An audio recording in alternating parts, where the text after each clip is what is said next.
നമ്മുടെ ഭാര്യമാർക്ക് എന്തെങ്കിലുമൊക്കെ ഒന്നൊരു മന്തി, ഒരാട് മന്തിയൊക്കെ ഒന്ന് നല്ല ആടൊക്കെ ഇങ്ങനെ ഇരിക്കുന്നതൊക്കെ ഒന്ന് വാങ്ങിക്കൊണ്ട് കൊടുക്കണ്ടേ, അങ്ങനെയുള്ള പേടിക്കണ്ടേ? അവരെയും കൂടെ നമ്മൾ ഇടയ്ക്കൊക്കെ ഒന്ന് ഷോപ്പിങ്ങിന് കൊണ്ടുപോകണം, പെണ്ണുങ്ങളെ കൊണ്ടുപോകണം. അതീത് ഞാൻ ഇപ്പോൾ പറഞ്ഞുതരാം. നാളെ പോലെ ഞാൻ 8-ന്റെ പണി വന്നിട്ട് പോകുന്നുള്ളൂ. അവിടെ നിന്നില്ലേ? അതീസുണ്ട് ബോധന ഉസ്താദ്. ഇവിടെ ഷോപ്പിംഗ് കൂടുതലാണ്. അല്ല, ഭർത്താവ് കൊണ്ടുപോകണമെന്നാണ് പറഞ്ഞത്.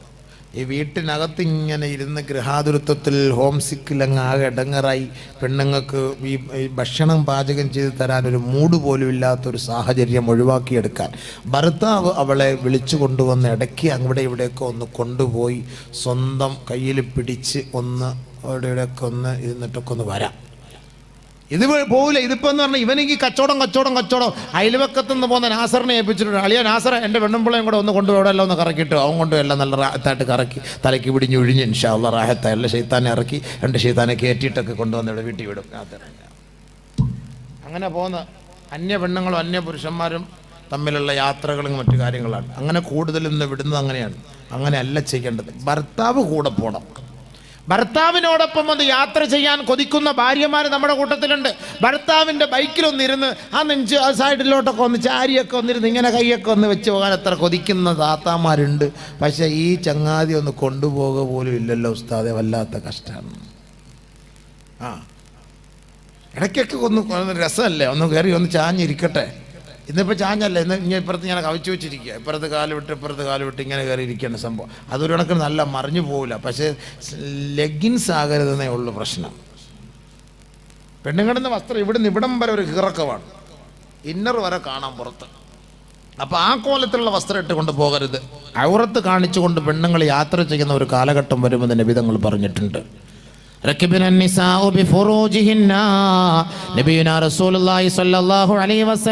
തങ്ങൾ പറയുകയാണ്, ഒരു കാലഘട്ടം വരുമെന്ന സ്ത്രീകൾ ഔറത്ത് പ്രദർശിപ്പിച്ചുകൊണ്ട് വാഹനത്തിൽ യാത്ര ചെയ്യുമത്രേ.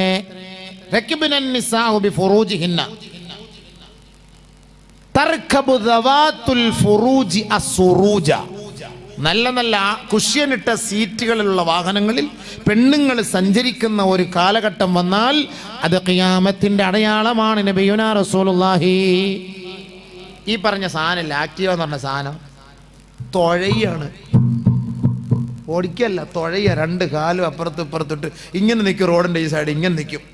2 മിനിറ്റ് നോക്കും അവിടെ നിന്ന് വണ്ടി വരുന്നുണ്ടോ ഇല്ലയോ. എന്നിട്ട് ലാ ഇലാഹ ഇല്ലല്ലാഹ് മുഹമ്മദ് റസൂലുള്ളാഹി ഒറ്റപ്പോക്ക. അവിടെ നിന്നങ്ങാണ്ട് രാവിലെ ലോഡ് എടുക്കാൻ വന്ന ആ ടിപ്പറുകാരൻ കയറിയ സഫിയയുടെ പോക്ക് ഒരൊറ്റ പോക്ക് തന്നെയാണ്. അങ്ങോട്ടും നോക്കൂല ഇങ്ങോട്ടും നോക്കൂല, ഒരൊറ്റ പോക്കാണ്. എന്തിനാ ഈ പണ്ടാരം പൊക്കി എടുത്തു തുടങ്ങി നടക്കുന്ന എൻ്റെ പൊന്നു സഹോദരിമാരെ? നിങ്ങൾക്ക് അതിന് പ്രാക്ടീസ് ഇല്ലെങ്കിൽ എന്തിനാ ഇതിനകത്ത് പോകുന്നത്? ഞാനും ഇങ്ങനെ വണ്ടി യാത്ര പള്ളിയിൽ നിന്ന് ഇങ്ങോട്ട് വരുമ്പോൾ നമ്മുടെ നാട്ടിലൊരു പെണ്ണിങ്ങനെ വണ്ടി ഓടിക്കുക. എന്നെ കണ്ടിട്ട് തലയിലെ തുണി കൈ വിട്ടിട്ട് തലയിലെ തുണി എടുക്കുക. നല്ല രസമായി താ കിടക്കുന്ന അവിടെ. ഞാൻ ചോദിച്ചു, ഇനി ഇതിൻ്റെയും കൂടെ കുറവേ ഉള്ളായിരുന്നു. അൽഹംദുലില്ലാഹ് ഇത് തീർന്നു. മുസ്ലിയാരെ കണ്ടുകൊണ്ട് വണ്ടി ഓടിച്ചുകൊണ്ടിരിക്കുമ്പോൾ പെട്ടെന്ന് അതങ്ങനെ ശീലിച്ചു പോയി പെണ്ണുങ്ങൾ. അതറിയില്ലേ സംഭവം? 2 സമയത്താണ് തലയിൽ തുണിയിടുക. ഒന്ന് തലയെക്കെട്ടും താടിയും കാണുമ്പം, അത് ചിലപ്പോൾ സിഖുകാരനെ കണ്ടാലും മൻമോഹൻ സിംഗ് വന്നാലും ഈ പെണ്ണുങ്ങൾ തലയിൽ തുണിയിടുക. നമ്മുടെ വലിയ ഉസ്താദ് വരുന്നടാ, പണ്ടത്തെ നമ്മുടെ വലിയ ഉസ്താദ്, അള്ളാഹ് നമ്മുടെ മഹാനായ ഉസ്താദ്, ഇത് മരിച്ചുപോയെന്ന് ആരാടാ പറഞ്ഞത്? ആ വരുന്നടാ അപ്പാ എന്ന് പറഞ്ഞിട്ട് പെട്ടെന്ന് തലയിൽ തുണിയിടുക. 2ാമത് തലയിൽ തുണിയിടുന്നത് പെണ്ണുങ്ങൾ വാങ്ങു വിളിക്കുമ്പോഴാണ്. അത് എവിടെ നിൽക്കുന്നോ, ഏത് സ്ഥലത്താണോ, എവിടെ കണ്ടാലും, എവിടെ ആ വേലിയിലൊക്കെ കഴുകിയിട്ടിരിക്കുന്ന തുണി എടുത്ത് വെക്കുന്നത്. ചിലപ്പോൾ ബംഗാളികളുടെ അണ്ടർവെയർ കഴുകിയിട്ട് അതും എടുത്ത് തലയിലൊറ്റ വെപ്പായി. അല്ല, അറിയില്ല സംഭവം അല്ലേ? ശരിയല്ലേ? അവിടെ ഇവിടെയൊക്കെ നിൽക്കുന്ന തുണി എടുത്ത് ഇങ്ങനെ ഒറ്റ കിടക്കും. ഉസ്താദ് അടുത്തങ്ങ് പോയെന്നാൽ ഉസ്താദിൻ്റെ മുണ്ടെടുത്ത് ഉരിഞ്ഞ് തലയിലിടും പെണ്ണുങ്ങൾ. ആ ബാങ്ക് വിളിക്കുന്ന സമയത്ത് തലയിൽ തുണിയിടൽ നിർബന്ധം. ചിലപ്പോൾ വട്ടയല്ല, തേക്കിൻ്റെ ഇല ഇതൊക്കെ പറിച്ചായിരിക്കും തലയിലോട്ട് വെക്കുക. ഇങ്ങനെ പെണ്ണുങ്ങൾ തലയിൽ വെക്കുക. എന്തിനാണ് അത് തലയിൽ വെക്കുന്നത്? ഈ ബാങ്ക് ഇങ്ങോട്ട് താഴോട്ട് ഇറങ്ങാതിരിക്കാൻ. ഇത് കേൾക്കാനും പാടില്ല, ഇത് ഉള്ളിലോട്ട് ഇറങ്ങാനും പാടില്ല. അതിന് വേണ്ടിയിട്ട് ഇങ്ങനെ തലയിൽ ഇങ്ങനെ എടുത്ത് അടച്ചങ്ങോട്ട് വെക്കുകയാണ് സംഭവം. ഈ സമയത്തല്ലാതെ കണ്ട് വേറെ എപ്പോഴാണ് തലയിൽ തുണിയിടുക? എപ്പോഴാണ് തലയിൽ തുണിയിടുക? തലയിൽ തുണിയിട്ടില്ല എങ്കിൽ ആര് വരും? ശൈത്താൻ വരും. ബഹുമാനപ്പെട്ട ഖദീജ റളിയല്ലാഹു അൻഹയുടെ സംഭവം ഞാൻ പറയട്ടെ. വിഷയം വേറെ അതിലോട്ടൊക്കെ അങ്ങനെ കയറി പോവുകയാണ്, പറയാതിരിക്കാൻ നിവൃത്തിയില്ലല്ലോ അടച്ചാനെ. ഖദീജ ബീവിക്ക് നബി സല്ലല്ലാഹു അലൈഹി വസല്ലം തങ്ങൾക്ക് ആദ്യം വഹി വന്ന സമയം ഒരു ഭാര്യ എങ്ങനെയായിരിക്കണം ഒരു ഭർത്താവിനെ സ്വീകരിക്കേണ്ടത് എന്നതിൻ്റെ ഏറ്റവും വലിയ തെളിവ്. പുറത്തുനിന്ന് മീൻ പിടിക്കാൻ പോയിട്ട് ഭർത്താവ് വരികയാണ്, മീനൊന്നും കിട്ടിയില്ല, ഓക്കായോ ആരൊക്കെയോ ഒന്നുപോലും. നമ്മുടെ കൂട്ടുകാരായിരുന്നു അവരൊക്കെ. വന്നിട്ട് പോയി, ഒന്നും കിട്ടിയില്ല. വലിയ വിഷമത്തോടു കൂടി ഭർത്താവ് വീട്ടിലേക്ക് വരുമ്പോൾ മുഖം കാണുമ്പോൾ മനസ്സിലാക്കണം ഭാര്യ മുഖം കാണുമ്പോൾ മനസ്സിലാക്കണം ഭർത്താവിൻ്റെ ഇന്നെന്തോ സംഭവിച്ചിട്ടുണ്ടല്ലോ ഇക്കാക്ക്, ഇന്നെന്തോ സംഭവിച്ചിട്ടുണ്ടല്ലോ ഇക്കാക്ക്, ഇന്നെന്തോ സംഭവിച്ചിട്ടുണ്ട്. ഭാര്യയുടെയും ഭർത്താവിൻ്റെയും മുഖത്ത് നോക്കിയിട്ട് എത്ര ദിവസമായി നമ്മൾ മുഖത്ത് നോക്കിയിട്ടുണ്ടോ? ഭാര്യയുടെ മുഖത്തേക്ക് ഭർത്താവും ഭർത്താവിൻ്റെ മുഖത്തേക്ക് ഭാര്യ സ്നേഹത്തോടുള്ള നോട്ടം പാവങ്ങൾ പൊറുക്കപ്പെടാൻ അത് കാരണമാകും. അവരുടെ രണ്ടുപേരുടെ കൈകൾ തമ്മിൽ കൂട്ടിയിണക്കുമ്പോൾ അവരുടെ വിരലുകൾക്കിടയിലൂടെ പാവങ്ങൾ താഴേക്ക് കൊഴിഞ്ഞു വീഴും. നബിയുനാ റസൂലുള്ളാഹി. ഭാര്യയുടെ മുഖത്ത് ഇങ്ങനെ നോക്കണം. പണ്ട് നോക്കിയിട്ടുണ്ട്. എത്ര കുത്തുണ്ട് നിങ്ങളുടെ ഭാര്യയുടെ മുഖത്ത് നിങ്ങൾക്ക് പറയാമോ? എത്ര അടയാളം ഉണ്ടെന്ന് പറയാമോ? പറയാൻ പറ്റും, നമുക്കറിയില്ല അബീവേ, നമുക്കറിയില്ല. എൻ്റെ ഭാര്യയുടെ മുഖത്ത് നോക്കി എനിക്കല്ല, കണ്ണിനൊരു കറുപ്പുണ്ടെന്ന് അവള് നമ്മുടെ അടുത്ത് വന്ന് പറയണം, ഇക്ക ഒരു കണ്ണിനൊരു ചെറിയ കറുപ്പുണ്ട്. അപ്പോഴാണ് നമ്മൾ നോക്കട്ടെ ആ അത് തന്നെ. അന്നേരം ഇടയ്ക്ക് നമ്മൾ കണ്ണിന് കുട്ടിക്ക് ഇവൾക്ക് കറുപ്പുണ്ടെന്ന് അതുവരെയ്ക്ക് നോക്കിയിട്ടില്ല, ചിന്തിച്ചിട്ടില്ല. പല്ലുവേദനയായിട്ട് നീരായിട്ടിരിക്കുകയാണ്. 3 ദിവസമായി മനുഷ്യ നിങ്ങൾ എന്തായി വീർത്തിരിക്കുന്നത് നിങ്ങൾ നോക്കിയിട്ടുണ്ടോ? മൊയിലിയാരന്മാരോടൊക്കെ ഞാൻ വെച്ച് നീ തിന്നു കൊഴുത്ത് കവളൊക്കെ ചാടിയിരിക്കുകയാണ്. പൂവമ്പഴം പോലെ എൻ്റെ കതിയ പൂവമ്പഴം പോലെ ആയി സന്തോഷിച്ചിരുന്നാണത്. പല്ലുവേദനയായിരുന്നു. അല്ലാ, നഷ്ടമായി പോയല്ലോ പടച്ചവന്, വല്ലാത്ത നഷ്ടമായി പോയല്ലോ. പുഴുവെല്ലാം കൂടെ പിടിച്ചകത്തിരിക്കുകയാണ്. ഞാൻ വിചാരിച്ച് നല്ല ചാടിയിരിക്കുകയാണ്. ഓറഞ്ച് എന്നൊരു കളിയടിക്കാൻ പറ്റി, സൗകര്യമായി പോയി, തീർന്നു, എല്ലാം പോയി, എല്ലാം പഴുത്തിരിക്കുകയാണ്. അവൻ മുഖത്തേക്ക് നോക്കുന്നില്ല എന്നാണ് അതിൻ്റെ അർത്ഥം. ഒരു ഭർത്താവിൻ്റെ മുഖത്തേക്ക് നോക്കുമ്പോൾ ഭർത്താവിൻ്റെ അവസ്ഥകൾ മനസ്സിലാക്കാൻ പറ്റും. നബിയുനാ റസൂലുള്ളാഹി തങ്ങൾക്ക് വഹി വരികയാണ്. യാ അയ്യുഹൽ മുസമ്മിൽ ഖുമിൽ ലൈല ഇല്ലാ ഖലീലാ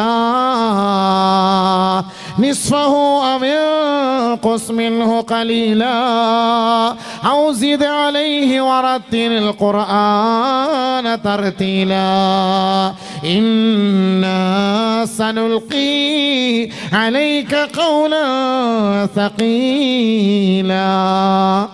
വലിയ ഭാരമേറിയ ഉത്തരവാദിത്വം. നബിയെ, അങ്ങേക്ക് ഞാൻ ഇതാ ഇറക്കാൻ പോവുകയാണ്. അങ്ങനെയാണ് 600 ചിറകുള്ള ജിബ്രീൽ ഇറങ്ങി വരുന്നത്. ആ ജിബ്രീലിനെ കണ്ടപ്പോൾ മഹദിയായ ഖദീജ ബീവി ഭയപ്പെട്ടു പോവുകയാണ്. ഖദീജ റളിയല്ലാഹു തആല അൻഹയുടെ ബഹുമാനപ്പെട്ട നബി തങ്ങൾ ഭയപ്പെടുകയാണ്. അങ്ങനെ ഭയപ്പെട്ടുകൊണ്ട് ഖദീജ ബീവിയുടെ അരികിലേക്ക് റസൂലുള്ളാഹി തങ്ങളോടുകയാണ്. അങ്ങനെ വെപ്രാളത്തോടെ ടെൻഷൻ അടിച്ച് നബി സല്ലല്ലാഹു അലൈഹി വസല്ലം തങ്ങൾ ഓടുന്നത് കണ്ട് ഖദീജ ബീവിയുടെ വീട്ടിലേക്ക് വന്നത് കണ്ടപ്പോൾ പെട്ടെന്ന് ഖദീജ ബീവി കെട്ടിപ്പിടിച്ചിട്ട് പറഞ്ഞു, കൂൾ ഡൗൺ, വിഷമിക്കില്ലേ, പ്രയാസപ്പെടരുത്, ഉറങ്ങ്. അങ്ങനെ പദപ്പെട്ടു കൊടുത്തു. മഹദിയായ ഖദീജ റളിയല്ലാഹു തആല അൻഹ റസൂലുള്ളാഹി തങ്ങളെ ആദ്യം സമാശ്വസിപ്പിച്ചു. കടലിലേക്ക് പോയിട്ട് മീനൊന്നും കിട്ടിയില്ല. വളരെ വിഷമത്തോടെ പ്രയാസപ്പെട്ട് കാറ്റിൽ തോണിയും അഞ്ചിയും ഒക്കെ തകർന്നുപോയി. ആ ദുഃഖഭാരത്തോടുകൂടി കയറി വരുന്ന ഭർത്താവിനെ കാണുമ്പോൾ ഭാര്യ ആദ്യം, ഇക്ക എന്താ സംഭവിച്ചത്, വാ സമാധാനപ്പെട്, ഇക്ക അവിടെ ഇരിക്ക്, കുറച്ചേരം അവിടെ ഇരിക്ക്, വെള്ളം കുടിക്കുക, അവിടെ സമാധാനപ്പെട്, അവിടെ ഇരിക്കുക, അവിടെ മിണ്ടാണ്ടിരിക്കുക എന്ന് പറഞ്ഞ് അവിടെ പിടിച്ചിരുത്തണം. എന്നിട്ട് വെള്ളം കൊടുത്ത് സമാധാനിപ്പിക്കണം. ആദ്യം ഒന്നും ചോദിക്കരുത്. നബി സല്ലല്ലാഹു അലൈഹി വസല്ലം തങ്ങളെ അങ്ങനെയാണ് ഇന്ന് ഖദീജ ആദ്യം സ്വീകരിച്ചത്. ഒന്നും ചോദിച്ചില്ല, അവിടെ ഇരുത്തി. ടെൻഷനൊക്കെ മാറി. അങ്ങനെ അടച്ച്, ഖദീജ ഒരു ഗ്ലാസ് ചൂടുവെള്ളമാണ് ഖദീജ. ആകെ ജീവൻ കിട്ടിയെന്ന് മനസ്സിലായി, ടെൻഷൻ മാറി. അപ്പോൾ നബി സല്ലല്ലാഹു അലൈഹി വസല്ലം തങ്ങളോട് ചോദിച്ചു, എന്താണ് സംഭവിച്ചത്? അപ്പോഴാണ് നബിയുനാ റസൂലുള്ളാഹി സ്വല്ലല്ലാഹു അലൈഹി വസല്ലം തങ്ങൾ പറഞ്ഞത്, ഇങ്ങനെ ഒരു വലിയ ഒരു രൂപം ഞാൻ കണ്ടു ഖദീജ. അത് ജിബ്രീലാണ്, അത് മലക്കായിരുന്നു ഖദീജ.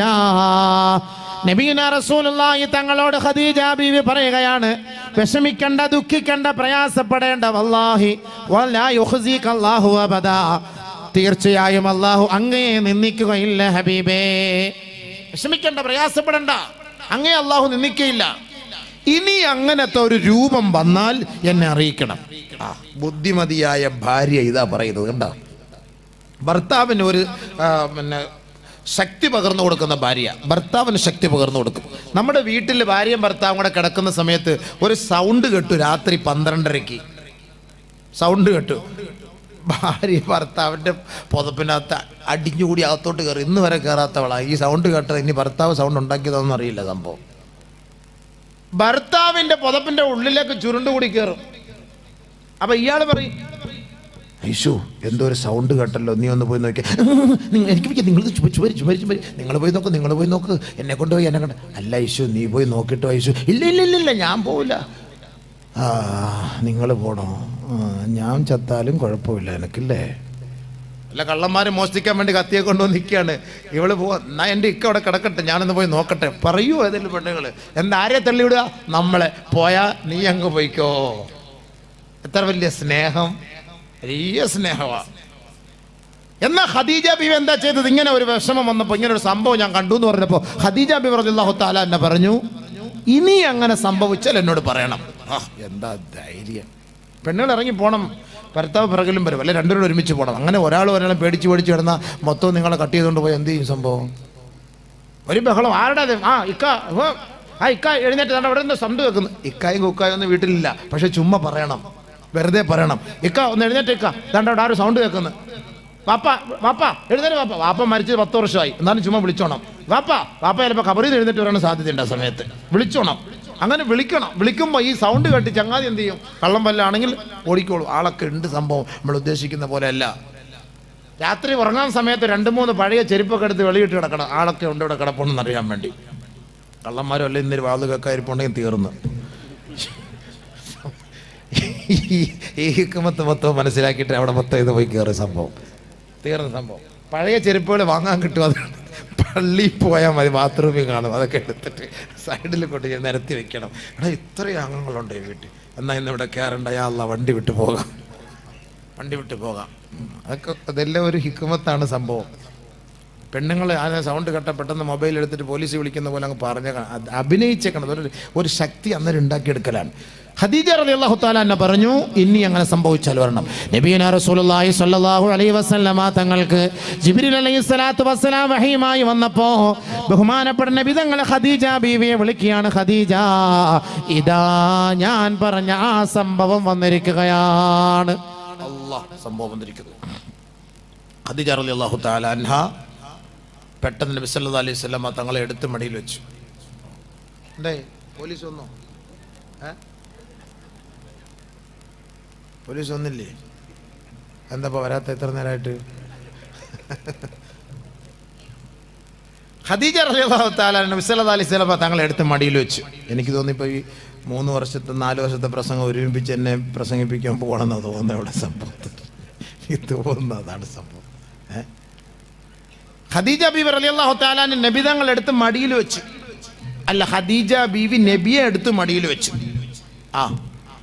ഭർത്താക്കന്മാരെ വല്ലപ്പോഴും ഭാര്യമാരെടുത്ത് മടിയിൽ വെക്കണം, അതാണ് അതിൻ്റെ അർത്ഥം. എപ്പോഴാണ് വെക്കുക? അസുഖം ജാവാറാകുമ്പോൾ അരികെടുത്ത് വെക്കുന്ന സംഭവം, അല്ലാതെ വെക്കൂലല്ലോ.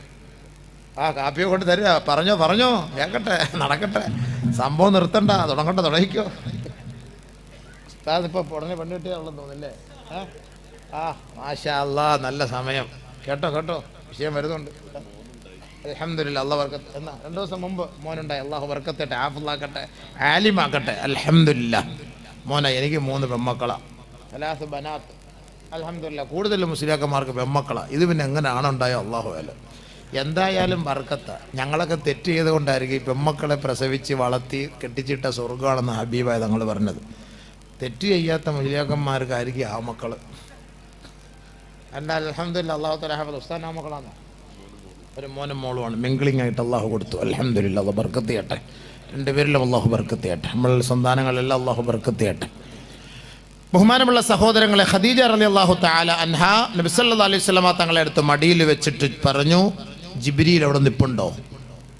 ഉണ്ട് ഖദീജ, ഉണ്ട് അവിടെ നിൽപ്പുണ്ട്. ഇടത് സൈഡിലേക്ക് വീണ്ടും ഖദീജ ബീവി എടുത്തു വെച്ചു നബി തങ്ങളെ.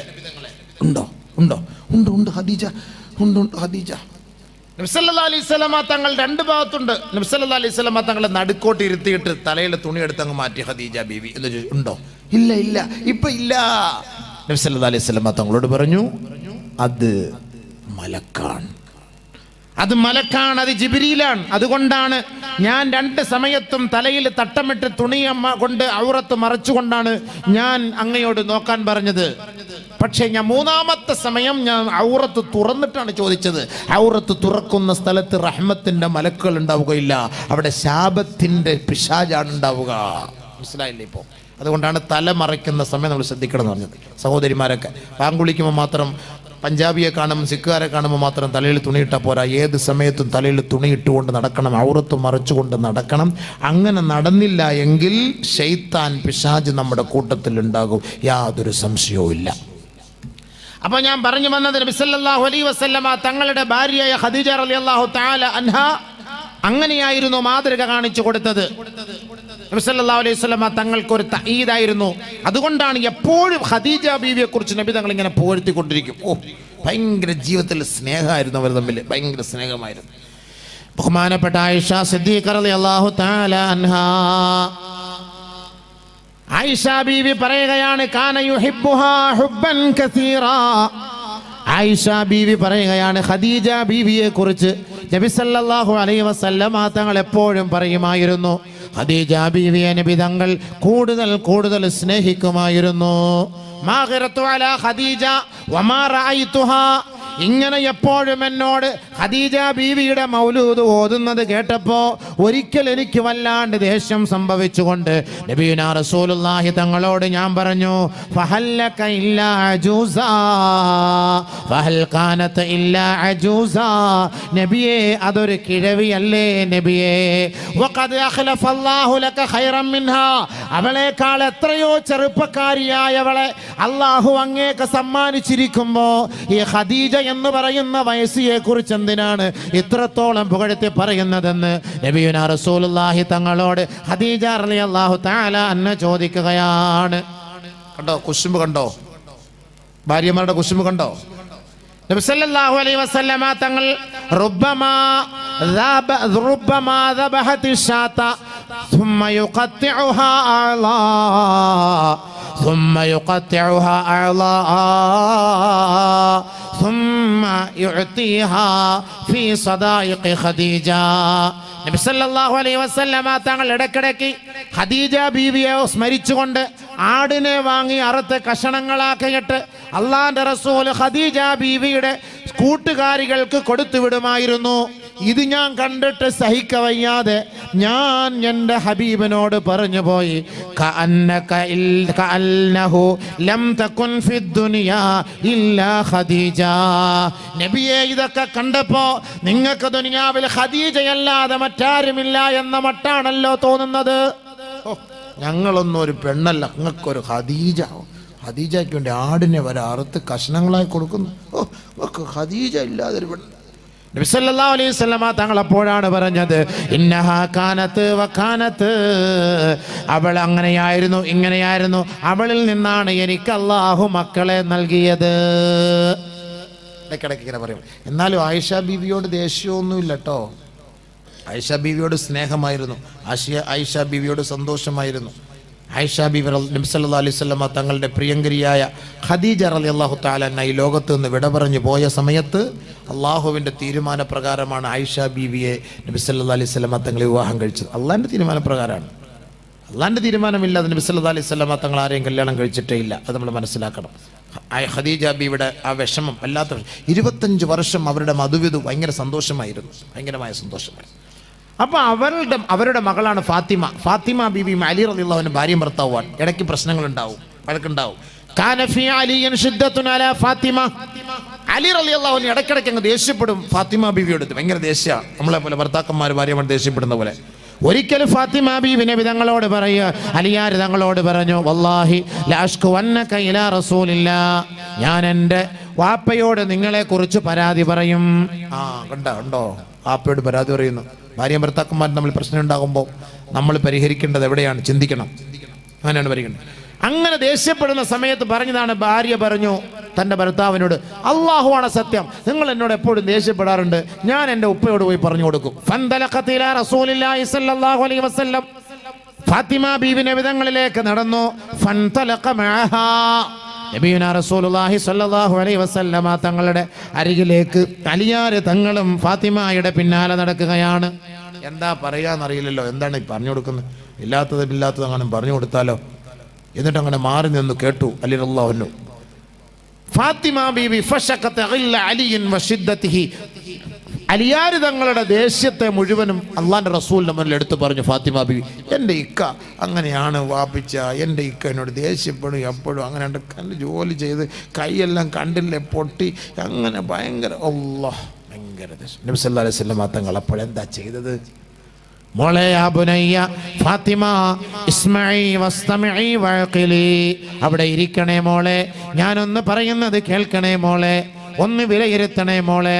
ലാ ഇംറഅത്തുൻ ബിംറഅത്തിൻ ലാ തഅതി ഹവാ സൗജിഹാ വഹുവ സാകിതുൻ, ഒരു ഭാര്യയും ഭാര്യയാവുകയില്ല തൻ്റെ ഭർത്താവിൻ്റെ ഇഷ്ടാനിഷ്ടങ്ങൾ പരിപൂർണമായി നിറവേറ്റി കൊടുത്തുകൊണ്ട് ആ ഭർത്താവ് അവളിൽ പൂർണ്ണ തൃപ്തനായി അടങ്ങിയിരിക്കുന്നത് വരെ, തൻ്റെ ഭർത്താവിനെ സേവിക്കുന്നത് വരെ ഒരു ഭാര്യയും ഭാര്യയാവുകയില്ല. നബിയുനാ റസൂലുള്ളാഹി തങ്ങൾ രണ്ടുപേരെയും വിളിച്ചിരുത്തിയിട്ട് പറഞ്ഞു, അൽ ഹയാഉ തതകാഫഉ വതതആവനു, കുടുംബജീവിതം എന്ന് പറഞ്ഞാൽ പരസ്പരം സഹകരണമാണ്. അലിയെ, മോളെ ഫാത്തിമ, പരസ്പരം സഹകരണമാണ്. ഒരുപാട് പൊട്ടിത്തെറികൾ ഉണ്ടാകാം, ഒരുപാട് പ്രശ്നങ്ങൾ ഉണ്ടാകാം. നിങ്ങൾ രണ്ടുപേരും ഒരു ബെഡ്റൂമിൽ ഒരു മേശയിൽ ഒരു കസേരയിലിരുന്ന് ഒരു ബെഞ്ചിലിരുന്ന് ഒരു കട്ടിലിരുന്ന് പറഞ്ഞ് തീർക്കേണ്ടതാണ്, അതല്ലാതെ പുറം ലോകം അറിയാൻ പാടില്ല. നബിയുനാ റസൂലുള്ളാഹി തങ്ങൾ അവരെ രണ്ടുപേരെ ഉപദേശിച്ചിട്ട് ഫാത്തിമ ബീവിയോട് പറഞ്ഞു, വജഅല അലാ ഫാത്തിമത ഖിദ്മത്തൽ ബൈത്ത്, ഫാത്തിമ എന്ന പൊന്നുമോളോട് പറഞ്ഞു, മോളെ ഫാത്തിമ, ഭർത്താവിൻ്റെ ജോലികൾ മുഴുവനും നീ വീട്ടിലെടുക്കണേ മോളെ, ഭർത്താവിന് പാചകം ചെയ്ത് കൊടുക്കണേ മോളെ, ഭർത്താവിൻ്റെ വസ്ത്രം കഴുകി കൊടുക്കണേ മോളെ, ഭർത്താവിൻ്റെ ഖിദ്മത്ത് മുഴുവനും നീ എടുക്കണേ മോളെ. മനസ്സിലായില്ലേ? പറഞ്ഞു വന്ന് മനസ്സിലായില്ലേ? പെണ്ണുങ്ങൾ ഭർത്താക്കന്മാരുടെ ജോലി ചെയ്യണമെന്നർത്ഥം. അല്ലാതെ ഞങ്ങൾക്ക് ഒന്നും ചെയ്യണ്ടെന്ന് മൊയ്ലിയാർ പറഞ്ഞല്ലോ, അതുകൊണ്ട് ഞങ്ങൾക്ക് പ്രസവിച്ചാൽ മാത്രം മതി എന്നിരുന്നാണെങ്കിൽ അങ്ങനെ വാശിയെടുത്താൽ വർഷത്തിൽ 2 പ്രസവിക്കേണ്ടി വരും. അപ്പോൾ അതുകൊണ്ട് എന്ത് ചെയ്യണം? പാത്രം കഴുകി കൊടുക്കണം, ചോറ് വെച്ച് കൊടുക്കണം, കുഴമ്പിട്ട് മസാജ് ചെയ്ത് കൊടുക്കണം, ഇല്ലെങ്കിൽ വേറെ മസാജ് സെൻറ്ററിൽ പോയിക്കാം, മസാജ് ചെയ്ത് കൊടുക്കണം, നിങ്ങൾക്ക് വസ്ത്രം കഴുകി കൊടുക്കണം, ഇതൊക്കെ ചെയ്ത് കൊടുക്കണം. അലിയാർ തങ്ങളോട് പറഞ്ഞു, അലി, നീ പുറത്തോട്ട് സമ്പാദിച്ചോണം, ബോട്ടെടുത്ത് പോ, മീൻ പിടിച്ചോണ്ട് വാ, പൊട്ടി കയറ്, അല്ലെങ്കിൽ ഗൾഫിൽ പോ, തെങ്ങി കയറ്, തേങ്ങ ഇട്ടോട്, പോയിട്ട് കഷ്ടപ്പെട്, ത്യാഗം സഹിച്ച് പൈസ ഉണ്ടാക്കിയിട്ട് വീട്ടിൽ കൊണ്ടുവന്ന് ഭാര്യയ്ക്ക് നല്ല നല്ല സാധനങ്ങൾ വാങ്ങിക്കൊടുക്കണം, അവൾ പാചകം ചെയ്തു തരും കേട്ടോ. പറഞ്ഞ കേട്ടോ? രണ്ടുപേരും കൈക്ക് വിളിച്ചിട്ട് യാ അല്ലാഹ്, രണ്ടുപേരും പുറത്തോട്ട് പറഞ്ഞു, എൻ്റെ ഇക്ക, ഇനി വല്ലാഹി സത്യം, ഇനി നിങ്ങൾക്കെതിരെ ഞാൻ ഒന്നും പറയില്ല, ചെയ്യില്ല.